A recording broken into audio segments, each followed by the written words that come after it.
Salve, meus queridos, segundo tempo, tá? Aqui na nossa segunda-feira, dia 8 não, gente, dia 5. Calma, né? Já tô querendo pular o feriado de vocês. Também dá certo, professor, dia 5 de setembro de 2022, tá bom? A gente tá conversando com vocês sobre análise de dados, tá bom? Importância da análise de dados que a gente tem dentro das nossas empresas, tá bom? Primeira coisa, o que eu disse para vocês que são dados? São elementos que irão constituir informações, beleza? Fechou isso. Só que o dado em si não gera informação, né? O que eu preciso fazer? Agrupar, relacionar, certo? E aí sim a gente consegue dar aqueles insights. A maioria das vezes, esses dados, né, quando eles são conectados, são relacionados, eles geram gráficos, né? Aí tem um monte de aluno que fala, ih, professor, olha para aqueles gráficos, não entendo nada, tá? Então, precisa, respira fundo, tá? Quando vê um gráfico, respira fundo e tenta analisar ele criteriosamente. Não se preocupa que vocês vão ter várias disciplinas aqui e vão focar especificamente nessa análise mais matemática, certo? Mais física, tá? Então, o que eu vou querer fazer? Muitas vezes nas aulas de matemática, o professor ensina a gente a construir o gráfico em si, tá? Mas aqui para vocês vão ter o principal critério de analisar o gráfico em si. E isso é cobrado de vocês também aqui no ensino médio, tá? Então o professor ele também te ensina, certo? Esse aspecto. Que aspecto de que eu posso fazer com esse gráfico, tá? As questões para quem aí está no ensino médio, está no primeiro, segundo ano, que ainda não foi para o terceiro ano, mas pensa aí, galera, em fazer o Enem, tá? No Enem é muito cobrado gráfico, praticamente em todas as disciplinas. Ciências da natureza, por exemplo, sempre aparece um gráfico. Pode ser até numa questão de biologia, que as pessoas pensam que não tem matemática, mas tem, tá? Então eles querem fazer essa análise. A análise de um gráfico ele é importante para o nosso dia a dia, para saber, por exemplo, se financeiramente na minha casa tá dando para fazer um gasto que a gente diz de luxo, tá? Que dá aí para ir para bagaceira, tá? Ou não, certo? Tô fazendo piada interna aqui para os nossos alunos, tá bom? Beleza? Então, será que dá para ir esse mês? Será que dá para ir essa semana para aquela festinha, tá? A gente precisa fazer essas análises de dados. Bem no final do tempo, a gente estava especificando uma dessas ferramentas que é o MRP, tá? MRP é Material Requirement. Então, aqui, ó, canetinha, tá? Material é de material mesmo, tá? Material de matéria-prima. Matéria-prima. Necessária.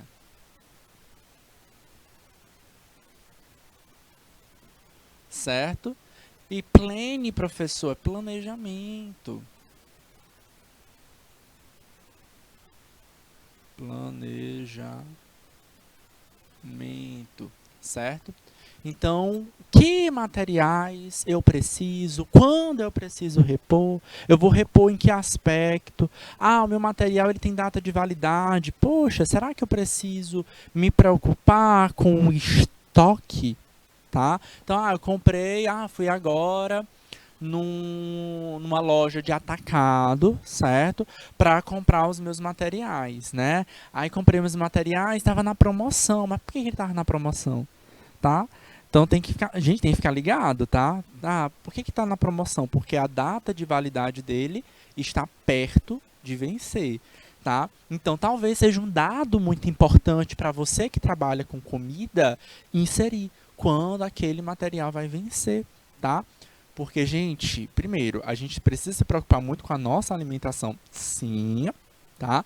Mas quando a gente está fazendo comida para outras pessoas, aí o negócio fica mais cuidadoso mesmo, certo? Você precisa saber bem direitinho que ingrediente, se aquele ingrediente está ou não está vencido, para que aquele cliente não volte ali com um problema, com uma queixa para você, com aquele pepino para você resolver. E aí, o que eu posso fazer?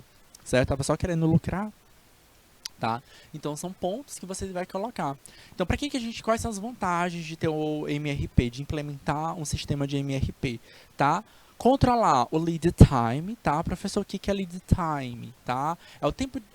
não, talvez a melhor tradução não seja tempo de produção. Mas para vocês, eu acho que talvez seja a melhor forma de vocês conseguirem entender, tá? Então seria o tempo de produção. Então eu recebi um pedido de um cliente, tá? E aí meu cliente fez um pedido hoje, na segunda-feira. Aí ele vai dizer o seguinte, Lívia, quanto tempo tu demora para fazer esse bolo? Aí a Lívia vai dizer assim, olha, eu demoro 4 horas para fazer um bolo, tá? Para ficar 100% pronto, né? Para bater o bolo, para botar ele no forno, para fazer o recheio, fazer cobertura, deixar ele no ponto de entrega 4 horas. Só que, Lívia, a Lívia não está raciocinando muito bem. Não no aspecto ruim, mas é porque ela só jogou assim na ponta. 4 horas. Então, hoje à tarde eu entrego. Só que ela não tá lembrando que ela tem uma carga horária para trabalhar, certo? Ela não tá lembrando que ela já tem outros 5 bolos na frente, que ela não vai conseguir botar 3 bolos dentro do forno convencional que ela tem. O forno dela é pequeno, cabe só 2 por vez, certo? Ela não tá lembrando que determinados horários ela não pode trabalhar. Quando a gente vai tentando fazer as coisas na cabeça, a gente conta com tudo, né? A gente conta até a jornada de trabalho que a gente dorme, o horário que a gente precisa dormir, tá? Então, é normal no momento da inexperiência, tá? Você contar, achar que dá tempo para fazer tudo. Não, cara. Tem que lembrar, opa, qual é o horário que de fato vai ser produzido? Que horas é que de fato a gente vai conseguir botar um bolo dentro do forno para poder fechar aquele forno em determinado momento, certo? Quantos bolos cabem dentro daquele forno? Eu preciso ter muito bem claro isso na minha cabeça, em números, em dados, para saber se eu consigo te entregar esse bolo de fato hoje à tarde, certo? Ou só vou conseguir te entregar na quinta-feira, certo? Essa é a grande ideia, tá? Então eu vou conseguir controlar o lead time, certo? Controlar o lead time nesse aspecto de saber se é viável, se é possível, ou de minimizar, tá? Porque às vezes você também pode estar gastando seu tempo fazendo outras coisas. Não, está preocupado muito em ir no supermercado, no atacado, para poder comprar. Controlar direitinho que horas é que você vai estar executando. Minimizar tempos de espera, tá? Otimizando o trabalho, certo? Então, enquanto o bolo está no forno agora, eu vou fazendo o recheio, certo? Enquanto o bolo está esfriando, eu estou fazendo as embalagens, eu estou fechando o caixa, registrando todos os pontos, todas as entradas e saídas do meu livro de caixa, certo? Eu vou otimizando o meu tempo, tá? Então o MRP ele também tem esse valor temporal. Maximizar a utilização de capacidade de produção, tá? Capacidade de produção, saber direitinho, por exemplo, nos meus equipamentos, nas minhas máquinas, quantos bolos eu consigo fazer num determinado período de tempo, tá? Professor, eu uso o forno da minha casa mesmo, certo? Cabe 2 bolos, né? Cabe 3 bolos. Então, quantos bolos a gente pode otimizar? Mas tem que lembrar, esse bolo vai ter que ir para a geladeira, esse bolo vai ter que ir para o freezer. Tem alguns bolos que fazem isso, tá? E aí, se eu preciso disso também, então não é só do forno em si, eu preciso saber se na geladeira cabe, se tem espaço para isso. Se no freezer tem espaço para isso também, certo? Otimizar a capacidade no aspecto também do estoque, tá? Então tem tanto o estoque do produto que ainda vai ser manipulado na matéria-prima, como do produto semi-pronto ou semi-acabado, tá? Então também tem que otimizar isso. Minimizar o tempo ocioso na capacidade de produção, é o exemplo que eu falei para vocês. Enquanto uma coisa está sendo assada que eu não posso mexer, eu vou agilizando outros pontos, tá? Vou me preocupando, poxa, agora que eu estou com o forno ligado, com o meu bolo lá dentro, eu não posso sair de casa, né? Eu tenho que ficar em casa. Eu aproveito esse momento para fazer o caixa, para agilizar, por exemplo, os posts de Instagram, tá? Porque sim, você tem que vender aquele produto também, tá? Tem que incentivar que outras pessoas conheçam o teu produto, a tua marca. Eu preciso fazer as embalagens, eu preciso falar com os clientes, enfim. e minimizar atrasos nos prazos. O planejamento necessário de necessidade de materiais é uma técnica de planejamento de controle de estoque desenvolvida para trabalhar estoques de demanda dependentes. Lembra aí da palavrinha dependente, aquela que eu consigo controlar, tá? Um sistema MRP, em sua forma mais simples, consiste em 3 componentes básicos: no programa em si, certo? Programa mestre, MPS, em arquivos de projetos de listas de materiais, tá? E dos produtos finais, e um relatório de inventários de vários materiais, componentes, peças, subconjuntos. O MRP em si, ele só vai controlar especificamente o material em si. Só que eu acabei citando alguns exemplos para vocês, né? Ah, mas eu não preciso, eu tenho que aproveitar o momento para fazer outras coisas, né? Então eu, né, como pequeno empreendedor, eu não vou estar ali só cozinhando, né? Posso estar só cozinhando, mas eu também tenho que estar vendendo, tenho que estar fazendo o marketing do meu trabalho no Instagram, falando com o meu cliente, ou seja, eu preciso estar fazendo marketing, é uma coisa, tá? Preciso estar fazendo a venda, ou seja, eu preciso conversar e falar com o meu cliente, outro ponto. Eu preciso fazer o financeiro, eu preciso controlar as entradas e as saídas de caixa, tá? Bem direitinho, certo? Eu preciso falar com o fornecedor. Eita, professor, tem muita coisa a mais para fazer. Tem. Aí onde entram as otimizações dos MRPs. Aí a gente tem o MRP2 e temos o ERP, tá? O que é o MRP2? Gente, MRP2, a única coisa que a gente está trocando aqui é o Material para Manufacturing Research Planning, ou planejamento de recursos da manufatura. Tá? Então eu não olho agora só mais para a matéria-prima. Eu olho para o tempo, eu olho para as atividades que têm que ser desempenhadas, eu tenho que entender que tem o financeiro, que tem outros pontos. Tá? Então, MRP2 também é um software, também é um programa de computador que vai fazer essas análises, que vai guardar, que vai ser um banco de dados para fazer essas análises. Tá? De novo, só que a única diferença é que eu não olho mais apenas para os materiais, tá? Então ele permite que as empresas avaliem aplicações de demandas futuras em outras áreas, tá? Não só dos materiais, mas também nas áreas financeiras, nas engenharias, né, que é da produção em si, e assim como as necessidades de materiais. Então é como se esse MRP2 fosse um avanço, um plus a mais nos programas de MRP, tá? Ambas, MRP e MRP2, convertem demandas de mercados em listas de materiais de ordens de produção. Entretanto, o MRP2 conta com funções vinculadas ao planejamento de vendas, planejamento de negócio, de operação, de requisitos, de capacidade de estoque. E quando a gente fala de vendas, a gente está falando de um processo de demanda independente. Lembra lá do que eu falei para vocês no primeiro tempo? Demanda dependente é aquela que eu consigo controlar, certo? A gente foca muito na ideia dos materiais. Material é demanda.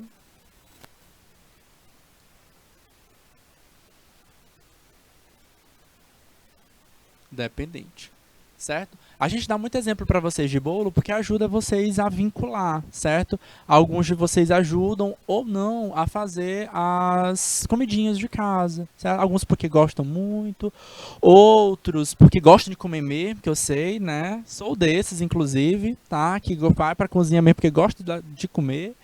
E tem outros que não ajudam de jeito nenhum, mas aí tem que pensar em ajudar, viu, galera? Para aprender, tá? Então, quando a gente está ali dentro de casa, a gente tem uma noção, certo? Do quantas gramas precisa para fazer um bolo. E, professor, sei não, eu faço no olho, né? Então, primeiro momento, tá? A primeira coisa. Vou trabalhar com produção, eu preciso controlar bem direitinho aquela quantidade de gramas que eu coloco nos meus bolos. Quantidade de gramas de farinha, quantidade de gramas de ovos. Por que eu preciso controlar isso? Para ter controle financeiro, tá? Primeiro, primeiro ponto. É só o financeiro? Não. A qualidade final do produto também. Para que seja padrão, tá? Para que todo mundo que compra o teu bolo tenha a mesma qualidade, certo? Para que um não chegue com mais recheio do que o outro. Porque todo mundo vai querer um bolo mais com um pouquinho mais de recheio, né? Então, para não ficar um mais seco, outro mais molhado, para ter um controle de qualidade, é esse processo. Então, o MRP1, ele controla muito bem as necessidades de materiais. É demanda dependente. Então, eu consigo controlar perfeitamente quantas gramas de cada produto eu preciso para produzir aquele bolo naquela qualidade, certo? A demanda independente é aquilo que eu não posso controlar. Por exemplo, se entra ou não cliente na minha empresa. Tá? Ah, professor, eu posso controlar sim, porque eu faço marketing. Não, você vai tentar controlar, mas você não vai conseguir convencer todos os clientes. É por isso que você vai atrás do teu cliente, para poder você garantir que pelo menos aquele mínimo necessário de clientes entre na tua loja, certo? Para que você possa bater as suas metas, tá? Então você vai ter uma meta mínima lá, tá? Então o MRP2 ele funciona nesse aspecto. Ah, beleza. Para fechar as contas do meu mês, eu preciso que pelo menos 30 clientes entrem na minha loja, comprem produto na minha loja todos os meses. Para fechar as contas, para pagar os fornecedores, do não estar recebendo lucro, tá? Então tu vai ter o mínimo para poder tu não pagar, para tu pagar as tuas contas, tu vai ter o mínimo para poder tu ter um lucro básico esperado e tu vai ter o máximo de clientes por conta de capacidade de produção. Certo? Então tu vai se virar para poder a sua demanda independente ser cumprida. Beleza? Essa é a diferença de produto de demanda dependente e independente. E quem me ajuda a controlar são softwares. Se você ficar isso na cabeça, você não vai conseguir controlar. Certo? Então os programas fazem isso pra gente. Eles geram os números e a gente, qual é o nosso interesse? Analisar os dados, analisar a informação gerada pelo planejamento, pelo programa. E aí, por isso que tem o terminho lá, ó, planning. Para que esse termo aí é planejamento? E aí, quando ele aparece um númerozinho lá, um dadozinho lá, eu posso interpretar e entender o que eu vou fazer com aquela informação. O que eu faço com esse dado aqui? Eu preciso investir mais em algum lugar? Eu preciso... eu posso me dar ao luxo de dizer, poxa, lucrei, agora tá tudo bem, tá tranquilo, bati a minha meta, vou ficar de cara para cima, certo? Então, a partir desses dados é que a gente vai ter como controlar as nossas futuras atividades. E aí estaria um exemplo para vocês, visual, certo? Ele é uma planilha de dados, tá? Aqui é de MRP. Aqui é no aspecto como se ainda fosse de papel, tá? Hoje em dia não é mais papel, são softwares, tá? Então, se a gente pudesse aí, ó, ter um roteiro de fabricação, a gente vai ter um código, vai ter a descrição, o desenho, tá? Esses códigos que vão estar aqui, gente, vão me dar um link para o quê? Para os projetos do desenho, certo? Para outro banco de dados, para poder saber direitinho o que eu estou construindo, certo? Quando está sendo criado, quando está sendo modificado, aquela planilha. Lembrando que a gente pode modificar a planilha recorrentemente, tá? E isso é uma entrada. Até a gente gerar a nossa saída. A saída é o relatório final que a gente gera daquela planilha de dados, tá? E aí, ó, observa aí que a gente tem dados. O que são os dados aí dentro, tá? Cada célula que a gente está vendo aqui, gente, cada quadradinho que a gente tem aqui, ó, a gente chama de célula, tá? Beleza? O que está dentro dessa célula são os nossos dados. Eu vou inserindo esses dados, tá? Observa que esses dados estão agrupados em colunas, tá? O que são essas colunas, professor? Elas estão nomeadas aí pra gente, ó, com os termos OP, né? OP de operação, número da operação, tem como dar o zoom? Pronto. OP de operação, a própria operação, tá? Então, essa operação tem o seu próprio número, a máquina onde essa operação está sendo executada, a ferramenta. Observa que cada coluna a gente está registrando os grupos de ações executadas, tá bom? E aí, cada linha representa cada entrada que você fez, certo? Provavelmente, cada operação foi executada em algum momento. Fiz essa operação, registrei ali dentro. Fiz essa operação, registrei aqui dentro, tá? Algo muito, muito, muito parecido vai acontecer para vendas, tá? Então, vendi um produto, você vai ter lá o tipo de venda, quantos produtos você está vendendo, que horas foi, que forma foi o pagamento, qual foi o valor da tua compra, certo? Então, todos esses dados também precisam ser inseridos, tá? Isso são entradas de dados. E aí, no final do processo, a gente gera o nosso relatório final. Quando é que eu vou ler esse relatório, professor? Sempre que for necessário.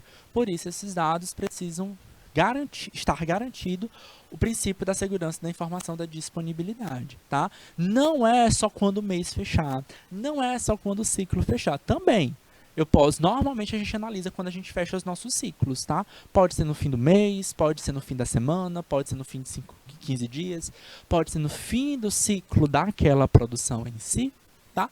Mas eu posso fazer isso antes. Estou observando que está tendo um problema agora de produção. Estou observando que está tendo atrasos na minha produção. Onde é que está o problema? Tá? É só nos materiais? Tá? E está tendo problema na qualidade final do produto. O bolo, lembra lá do exemplo que eu estava dando do bolo? O bolo está solando. O que está acontecendo para estar solando o bolo? Será que o material está vencido? Opa, vamos lá, vamos ver, acessar a nossa planilha de dados, ver se os materiais que eu comprei estão dentro do prazo de validade. Será que o problema é na minha máquina? Aí entra onde entra o MRP2, tá? Engenharia. Será que o problema é no meu forno? Será que meu forno está escapando gás? Será que meu forno não está aquecendo o suficiente? Então eu preciso controlar ele também. Professor, preciso controlar o tempo? Sim, aí talvez eu precise incrementar naquele bolo, ou naquele forno. Comprar um termômetro de forno. Existem termômetros que a gente coloca dentro do forno. Então eu vou começar a anotar as temperaturas. Ó, primeiros 10 minutos, vou anotando os dados e vou inserindo. Certo? Para que isso? Para poder justamente ter certeza, garantir que o problema não é o meu forno. Então, quanto mais você vai se aprimorando, se especializando naquela técnica, você vai incrementando mais ou menos dados a serem analisados. Por isso que a gente fala de MRP. Pode colocar na tela de novo, Yara? Por isso que a gente fala de MRP. Porque se você... É claro que MRP é um programa, é um termo genérico, mas tu vai comprar um programa mais específico, um nome mais específico. Tu tá falando de produção de bolo? Vai ter alguns programas que têm esse foco. Não, professor, eu tô focado agora na clínica odontológica. Fugiu completamente. Ele não vai ter as preocupações de uma produção de bolo. Não, professor, minha fábrica é uma fábrica automobil, é outra linha de produção. Então, cada tipo de MRP, ele é voltado, ele é desenhado, é um programa desenhado para um tipo de produção diferente, certo? Onde os profissionais entendem quais são as necessidades daquela equipe. Pode ser que você abra um programa de MRP e você fale, para que eu vou colocar a temperatura do forno? Certo? Às vezes, no teu forno convencional, nem aparece a temperatura lá, né? O fogão já está um pouquinho mais usado, né? Sumiu a temperatura já, né? Ou às vezes ele é mais antigo do tempo que não colocava, de fato, as temperaturas, tá? E aí, como é que eu consigo controlar a temperatura, tá? Como eu disse para vocês, tem o termômetrozinho de forno que a gente coloca dentro e eles são importantes para poder controlar a temperatura interna, tá? Às vezes, a gente cozinhando para nossa casa, para a gente mesmo, a gente não precisa, de fato, a gente não precisa fazer esse controle. Mas se eu estou querendo um controle de qualidade final do meu produto, sim, talvez isso seja relevante, talvez isso seja importante. E aí onde entra a importância dessas planilhas de dados, certo? Saiu? É quando ele quer. E aí, por fim, a gente tem aí, ó, os que a gente chama de ERPs, tá? Eles são um avanço dos MRPs e praticamente hoje a maioria dos programas, dos softwares existentes são ERPs, tá? E aí acontece, tá? Você tem que pagar, você tem que comprar esses programas, tá? É talvez uma desvantagem, mas pode ser uma vantagem, tá? Porque ele é específico, tá? O ERP, ele é o avanço, ele inclui o MRP 1 e MRP2, ele vai além.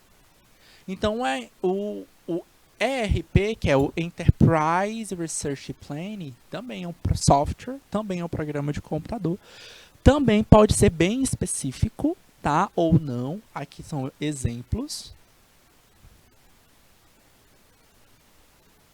de ERPs completos. Então, isso aqui serve para a maioria das empresas, tá? São bem caros, tá? Mas se a sua empresa é uma empresa grande, às vezes é interessante. E ele controla tudo. Ele vai controlar produtos, tá? Estoques, mas também controla pessoas, também controla máquinas, controla tempo de produção, controla fornecedor, controla acionista, controla cliente, controla tudo. Certo? Então eu vou colocando e vou inserindo esses dados. Qual a vantagem disso? É um programa só e no qual eu posso fazer repartições, tá? Muitas empresas às vezes elas vão tendo softwares diferentes, tá? Então, eu tenho softwares para gestão de pessoas, eu tenho softwares para produção, eu tenho software para vendas. Opa, como é que eu consigo integrar uma coisa com a outra? Tá? Então, muitas vezes a gente pode não conseguir fazer essa integração de pontos diferentes da minha empresa, tá? A vantagem do ERP é essa, é um programa só, ele é completo, ele analisa a empresa de um modo geral, a gente vai vai inserindo os dados num programa e depois, quando eu quero alguma coisa, a gente pode gerar essa informação, certo? Então, o ERP é um sistema de informação que integra todos os dados. Essa é a grande palavrinha aqui, ó, integra todos os dados de processamento de uma organização em um único sistema. Essa é a grande vantagem, tá? Então, a maioria das empresas que vocês vão trabalhar vão utilizar programas de computador, de um modo geral, tá? Muitas mais simples vão utilizar o Excel, tá? Então, o Excel ele não é um ERP, tá? Mas ele é uma planilha de dados e a gente pode tirar muita informação daquilo dali, sim. Só que precisa ter uma noçãozinha um pouquinho mais prática do programa. Enquanto nos programas de ERP a gente faz um clique e ele me dá a solução, certo? Eu preciso saber as fórmulas, eu preciso saber criar dados dinâmicos, tá? Então, nem todo mundo sabe mexer naquilo dali. Recomendo que vocês procurem os cursos específicos de Excel, né? Eu dei essa dica para vocês, tá? Dos cursos EAD, lá do Sebrae, do Fundação Bradesco e qual foi a outra? Da escola virtual do governo federal, tá? Especialmente para quem quer aprender Excel, tá? Eu recomendo o da escola da Fundação Bradesco. É muito bom, ele é prático, certo? E eles têm Excel básico, intermediário e avançado. Então, para quem não entende nada de Excel, não sabe o que é um dado, não sabe o que é uma planilha de dados, recomendo que vocês façam esse curso. Ele é curta duração, tá? Você vai fazer ele no máximo uma semana, tá? E eu recomendo que coloquem em prática. Baixe o programa Excel no celular de vocês, no computador de vocês e tentem fazer as planilhas de dados de vocês das coisas diárias que vocês têm na casa de vocês. Professor, não trabalho, professor, não sei o que posso inserir. Insere teu tempo de estudo, por exemplo. Você está no ensino médio também. A gente está no curso técnico concomitante. Pode me deixar mais na tela com eles, Yara, só para poder ter essa conversa com vocês. Vocês estão ouvindo o que o tio Assis está falando, né? Não é a primeira vez que eu recomendo que vocês façam esses cursos, né? Além do curso técnico de vocês, tá? Então, esses cursos que eu sugiro a vocês, eles são curtos. Dá para você fazer tranquilamente, certo? Naquele tempinho livre, tô sem fazer nada, tô naquele tédio, só arrastando para cima no TikTok, tá? vai lá fazer o curso, tá bom?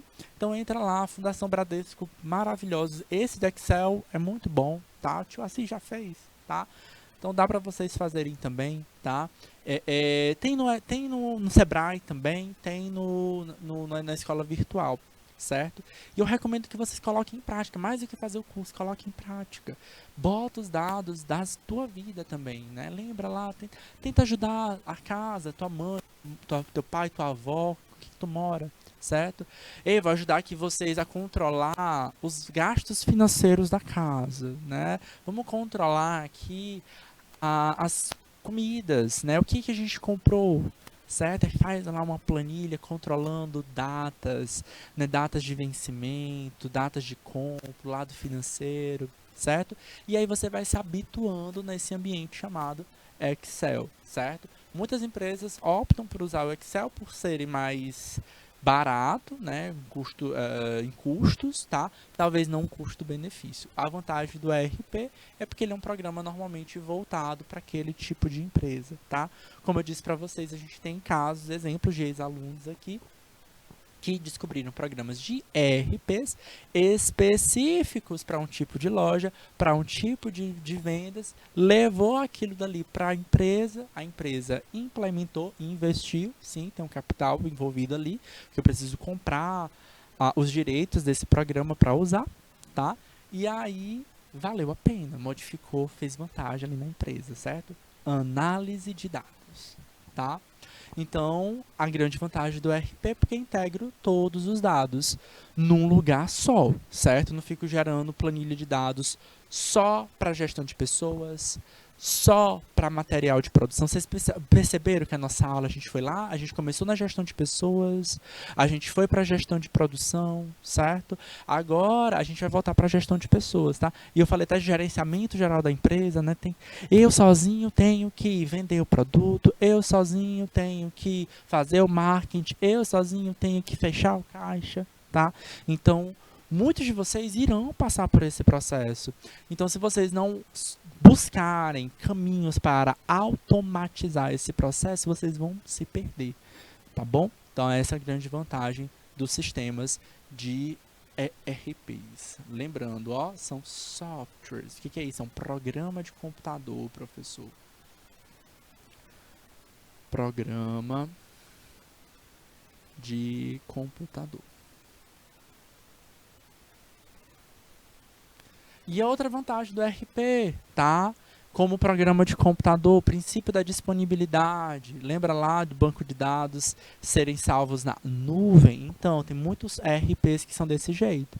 Você não baixa o programa em si, você acessa ele online. Então, eu consigo ter um programa no meu computador, eu posso ter um programa, um aplicativo no meu celular e eu consigo fazer as entradas, né, as modificações nas minhas planilhas de dados de forma remota, tá? Em casa, viajando, enfim, certo? É outra vantagem dos ERPs. E aí, como eu disse, tá? ERPs normalmente são específicos. Eu tenho ERPs específicos para odontologia, para clínica odontológica. Sim, tem. Eu tenho um ERP específico para loja de venda de calçado, sapataria, sabe? Não é de fazer o sapato, é de vender o sapato, né? Comércio. Tem um ERP para isso? Tem. Porque eu tenho que ter o estoque do produto, tenho que ter venda, tenho que ter marketing, certo? Então o RP ele tem esse aspecto, tá bom? Eu tenho RPs específicos para quem trabalha com confeitaria, tá? Que faz bolos, essas coisas, tá? Então eu posso ter essa profundidade. E aí é só um gráfico só para vocês entenderem a dimensão desses MRPs, tá? Cada círculo é um conjunto de dados que a gente vai inserindo, tá? Olha só, o ERP, ele engloba os dados que a gente insere só para o MRP. MRP, ou MRP1, a gente insere só os materiais de matérias-primas, tá? Matéria-prima.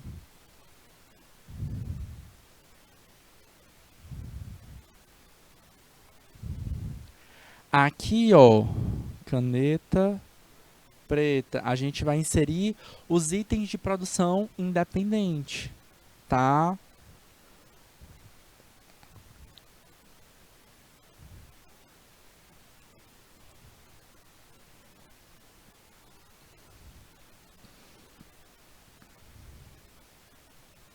Por fim, no ERP, a gente vai inserir todos os itens da produção da empresa.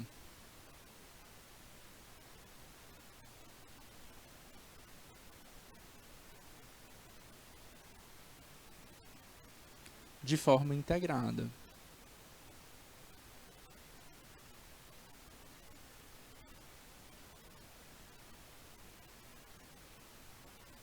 Certo? Eu coloco todos os dados, sejam eles de demanda dependente ou independente de forma integrada. Então, um está inserido dentro do outro. Hoje em dia, a maioria dos programas são RPs justamente por esse foco, tá? Porque eu consigo ter essa leitura MRP, MRP2, mas eu também tenho essa integração. E aí, o que essas planilhas de dados me geram, tá? Então, aqui, pessoal, principais ferramentas. Em que aspecto, professor? Principais ferramentas para análise dos dados, tá? É para a análise do dado em si. Foca nesse detalhezinho aqui, a análise. Os programas são bancos de dados, certo? Tudo isso aqui, ó, todos aqui são bancos de dados, certo? Aqui é onde eu vou inserindo os meus dados, é onde eu vou guardar os meus dados. Aqui eu vou pegar esses dados e vou ter as saídas, tá? E essas saídas aí, elas vão gerar, a gente pode dar vários tipos. Tem um histograma, tem um diagrama de Pareto, certo? O que é um histograma, professor? É um gráfico. Tá? É um gráfico de barras que apresenta a distribuição de frequências de incidência de determinadas medidas. Tá? E aí, ó, exemplo que a gente tem de histograma são esses aqui. Tá? Cada gráfico a gente vai ter, ó. Tem uma leitura, professor, para ele? Tem. Um gráfico, opa, vou botar aqui de uma outra cor. Ó. Cada gráfico, gente, ele é uma relação, é uma comparação entre dois eixos, tá? No primeiro eixo, nós temos um eixo de frequência, tá? Quanto a gente está ocorrendo. E no outro eixo aqui, nesse eixo X, a gente vai ter um eixo ligado a... as classes, né? O que eu estou analisando, tá? Então, vamos supor que eu estou analisando os lotes de produção ou cada bolinho que eu gerei na minha empresa. Então, aqui a gente tem as classes. Classes são os grupos que eu estou analisando, tá? Então, cada coluna dessa, certo? Cada coluninha dessa é uma classe. E cada coluninha dessa vai ter uma frequência de organização. Lembra lá do que eu falei para vocês, de controlar a temperatura do forno, tá? Então, se eu quero saber se o meu forno está ou não está com problemas, certo? Eu vou analisar cada vez que eu acendo esse forno, eu vou controlar a temperatura dele. E aí, ó, as frequências podem ser justamente as temperaturas analisadas. O que a gente espera? A gente espera que no mesmo período de tempo, a temperatura seja igual em toda a linha de produção, tá? Então, cada classe mantém a mesma temperatura. É assim? Provavelmente não vai ser. Tá? Então, a gente vai ter essas flutuações.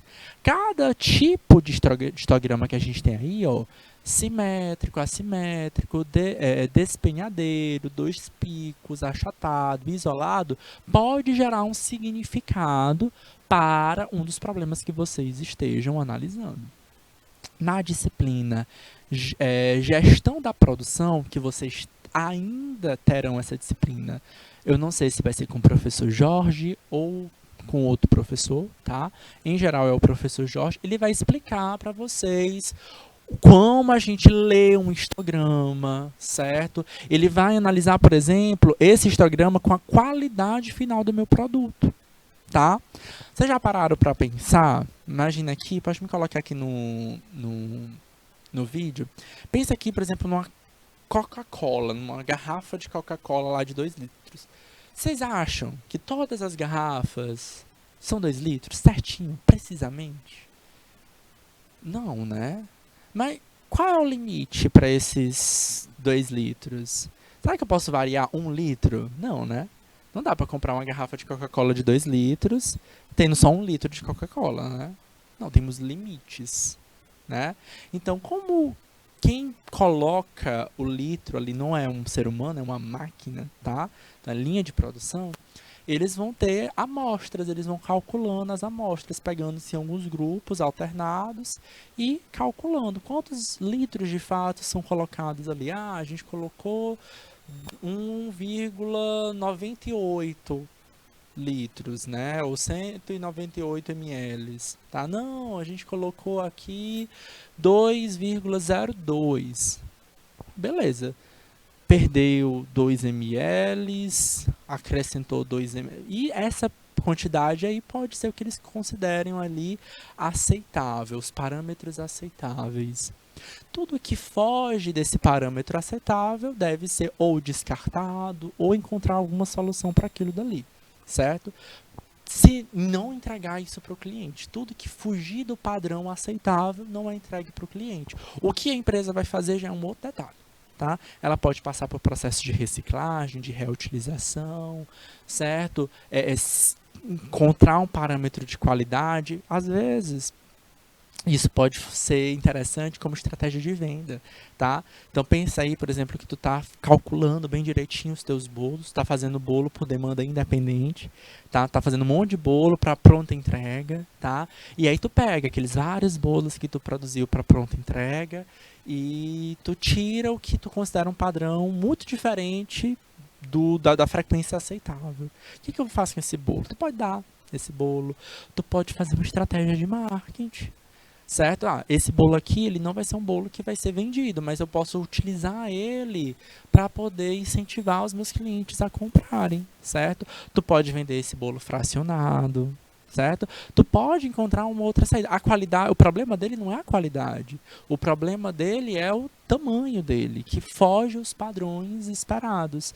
Então, em questão de sabor, de qualidade final, ele tá bom, só que ele é muito grande ou ele é muito pequeno comparado aos demais.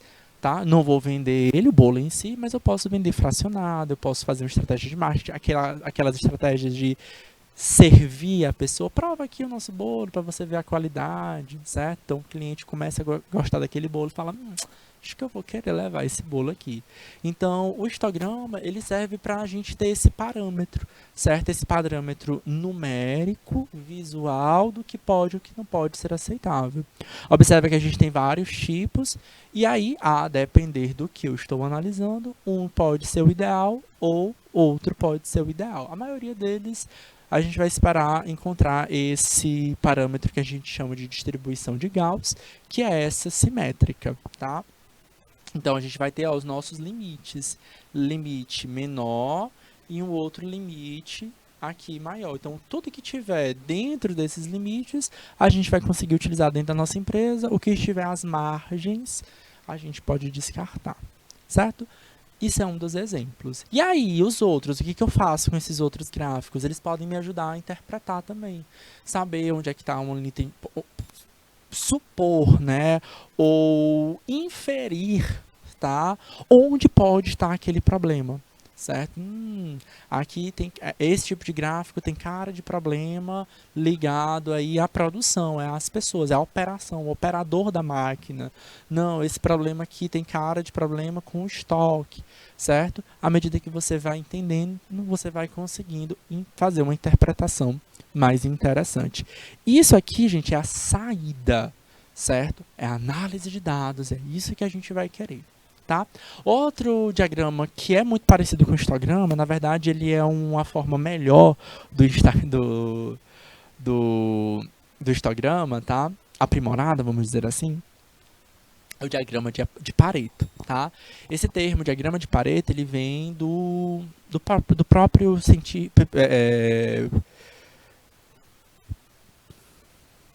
conhecedor matemático, tá? Pareto, tá? Ele criou essa relação, tá? Tem uma relação específica, tá? E o que ele vai fazer? Ele é aplicado para a priorização de aspectos relevantes. Então, a análise de priorização. Como assim, professor? Sabe o que eu falei para vocês, tá? Então, a gente tem uma receita, tá? Então, a gente vai supor que, passou 5, 6 meses, gerou lucro, tá? Esse lucro ficou fechado ali dentro do caixa da empresa, então eu estou com um certo valor. Vamos supor que você tem ali os seus 5 mil reais que você possa fazer um investimento na tua empresa, tá? Não, 5 mil reais tranquilos que dá para fazer um investimento. O que eu vou fazer com esses 5 mil reais? Então, eu quero comprar uma máquina nova, certo? Eu quero comprar um forno novo, um computador novo, eu quero investir num curso de capacitação para que eu possa capacitar. Bom, aí corre demais, né? Então, ou uma coisa ou outra. Talvez eu tenha que escolher uma delas, talvez eu possa escolher duas. Qual delas, tá? Professor, escolhe na opção que dá para comprar duas. Será que é a melhor opção? Às vezes, eu preciso entender o que de fato me gera mais problemas na minha própria empresa. Aí é onde entra o diagrama de Pareto, tá? Eu vou analisar aquelas classes, porque ela é uma forma melhorada do histograma por isso. Porque eu analiso frequência, eu analiso as classes, tá? E aí eu posso pensar nas classes de problemas. Quais são os problemas que a gente tem na nossa empresa? É a falta de competência profissional minha, por exemplo, tá? Então eu preciso complementar essa minha competência, tá? Como é que eu posso fazer? Fazendo cursos, tá? Então, às vezes, viajar para fora, tá? Então, vou viajar para Fortaleza, vou viajar para São Paulo fazer um curso lá, tá? É um investimento, então você vai ter que entender que você vai ter gastos de passagem, de hospedagem, de alimentação, o próprio curso, tá? Mas eu vou estar aprendendo com determinada pessoa, certo? Às vezes você pode fazer um curso online, tá? E também ter grande relevância. Mas como é que eu vou saber o que eu vou priorizar? O diagrama de Pareto ele tem essa relação. Vou mostrar aqui para vocês um pouquinho do que seria o diagrama de Pareto, tá? O conceito do diagrama de Pareto está intrinsecamente relacionado com a própria lei de Pareto, tá? Que foi o próprio que desenvolveu ela, tá? É o conhecido como princípio 20-80 ou 80-20, tá? De acordo com esta lei, 80% das consequências, olha só que interessante ela, tá? 80% das consequências decorrem de 20% das causas, tá? Então, que causas? Pensa lá, o que é consequência? O que poderia ser uma consequência, o que poderia ser uma causa, tá? Eu poderia ter um problema na minha empresa e esse problema ser causa, é a consequência de o problema pode ser uma consequência de alguma falha que está acontecendo dentro da minha empresa. Como é que eu vou saber o que eu posso solucionar, certo? Qual o problema que eu mais tenho na minha empresa? É atraso, tá? É atraso de entrega dos meus produtos. Por que está gerando esses atrasos? Eu preciso me perguntar, eu preciso me questionar e eu preciso analisar, certo? E eu vou analisar com base em quê? Nos dados. Por que a gente está atrasando? Eu estou atrasando por falha de técnica. Eu não estou sabendo otimizar o meu tempo. Então, é falha no pessoal. Então, talvez eu tenha que fazer um curso de gestão. Beleza. Não, professor, o problema meu não é aqui. Meu problema é porque o forno demora e tal. Então, talvez seja incapacidade produtiva, né? Talvez seja eu preciso de um forno maior. Muito cuidado que normalmente quando a gente começa um negócio, a gente reclama muito dos nossos materiais, porque de fato, gente, quando a gente começa um negócio, a gente começa pequeno, tá? E a gente começa com o que dá, certo? E nessa do começar com o que dá, por isso eu gosto muito do exemplo do fazer o bolo, porque esses itens a gente meio que pode ter em casa, né? O forno, né? Então eu estou fazendo com as coisas convencionais. Não é o forno industrial de uma confeitaria. Não, não é. É o forno de casa. Ele tem limitação, tem só 2 gradezinhas, certo? Não, professor, agora eu sou designer gráfico. Eu vou começar com computador ou com celular. Ele é devagar. Din-din, boa, com congelador de casa, aquele que gera gelo, que ocupa espaço, não tem que me preocupar também no dia que eu vou degelar a geladeira, certo? Então, normalmente a gente começa com essas coisas pequenas. Valeu também outra dica também, o pessoal que começa com bombons caseiros. Então a gente começa com aquilo, com aquele suporte que a gente tem. A primeira coisa que a gente reclama é: ah, mas eu não consigo ser mais produtivo porque eu não tenho recurso.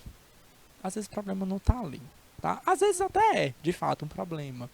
Mas o teu maior problema nem é aquilo dali. O teu maior problema seria vendas, certo? É um marketing da tua empresa que tu não consegue divulgar muito bem, certo? Que tu não tem muita técnica de persuasão, de convencer o teu cliente a comprar aquele produto, certo? Então tu não produz mais, não é porque a tua os teus equipamentos, o teu suporte não te dá isso. Então, como é que eu vou saber se é uma coisa ou outra? Análise de dados, certo? É entender onde mais está me causando, o que causa mais os meus maiores problemas nos meus resultados. Essa é a relação que a gente precisa ter, tá? Aí eu preciso entender com vocês, tá? Que na construção do meu gráfico, porque um diagrama de Pareto também é um gráfico, a gente vai ter vai ter um lado que é um histograma, tá? Ou seja, a gente vai ter umas barras de colunas, cada barra é uma classe. Essa classe são as possíveis causas dos meus problemas, tá? E as frequências com as quais elas ocorrem, tá? E aí, claro, né, eu preciso ter critérios para selecioná-las, tá bom? E aí, sim, né, eu vou ter uma disposição desse gráfico a qual eu preciso enxergar isso. Qual é os problemas que me geram mais consequências, tá? Essa lei foi proposta por a lei do 80-20, ela foi proposta por Joseph Juran, famoso consultor de negócios que deu o nome em homenagem ao economista italiano Vilfredo Pareto. Durante suas pesquisas, Pareto descobriu que 80% das riquezas estava nas mãos de apenas 20% da população. Só que essa proporção ela ficou repetida em vários lugares do mundo, tá? E aí ele começou a falar, não, talvez isso aconteça nas empresas e de fato acontece, tá? 20% dos clientes são responsáveis por mais de 80% dos lucros de determinada empresa. Então, por exemplo, uma análise de dados para entender quem são esses clientes é talvez interessante para manter esses clientes dentro da minha empresa, certo? Para que eu não possa ter essa fuga, essa perda desse cliente. 80% das descobertas nos mundos científicos resultam de somente 20% dos cientistas. Como é que seria um gráfico do diagrama de Pareto? A gente teria essa visão aqui. Como é que a gente leria? Tá? A gente tem, ó, de novo, algo semelhante, tá? Ó, as causas. Opa, canetinha. As causas são as nossas classes. Cada classe é uma coluna, tá? Então, a gente pode ter uma ocorrência, exemplo de ocorrência. Vamos supor que você esteja buscando o problema, a causa do atraso. Por que estou atrasando? Tá? Eu estou atrasando porque o fornecedor demora para me entregar. Com que frequência ele demora para me entregar? Certo? Às vezes pode ser isso. Então, talvez a tua solução não seja comprar um equipamento novo, seja simples, seja até sem gastar dinheiro, trocar de fornecedor, tá? Não, o problema dos meus atrasos é porque eu demoro para registrar os meus clientes. Meus clientes entram em contato e eu não estou ali registrando cada um deles. Então, vai lá, colocando cada uma dessas ocorrências. Outro ponto que a gente vai ter aqui é a frequência, ó, frequência com as quais elas ocorrem, certo? E aí, ó, observa que a distribuição dela, ó, maior sempre vai ficar, a maior ocorrência sempre vai ficar para a esquerda e a menor ocorrência sempre vai ficar para a direita. É sempre assim? Sim.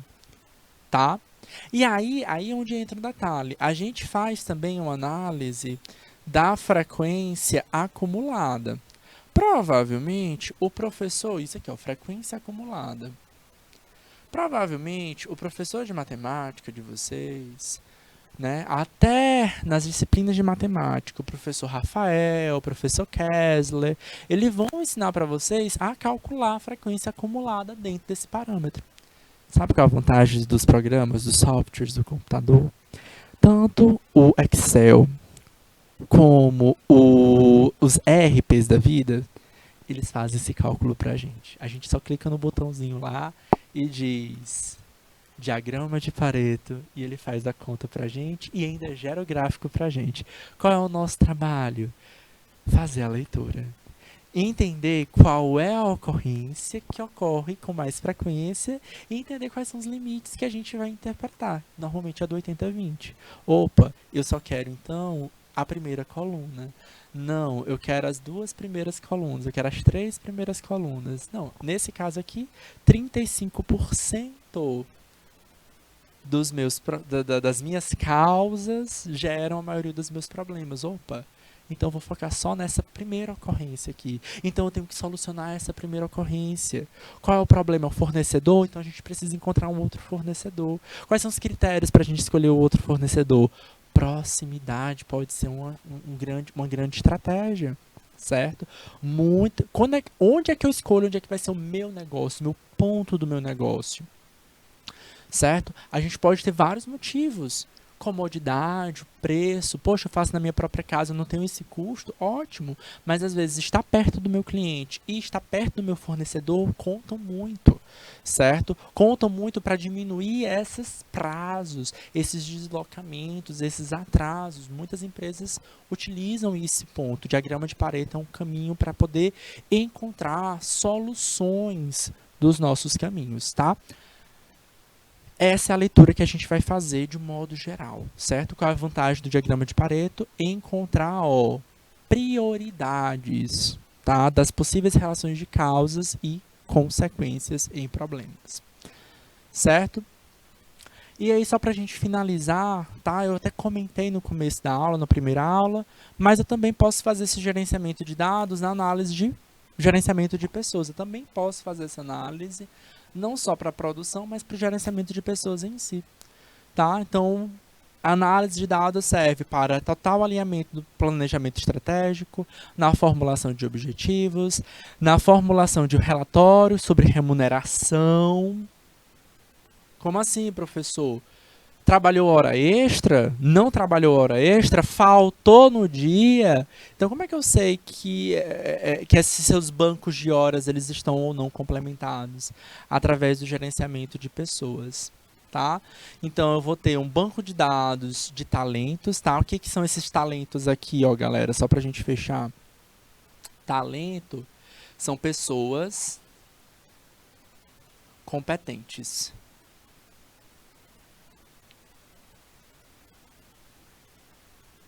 Tá?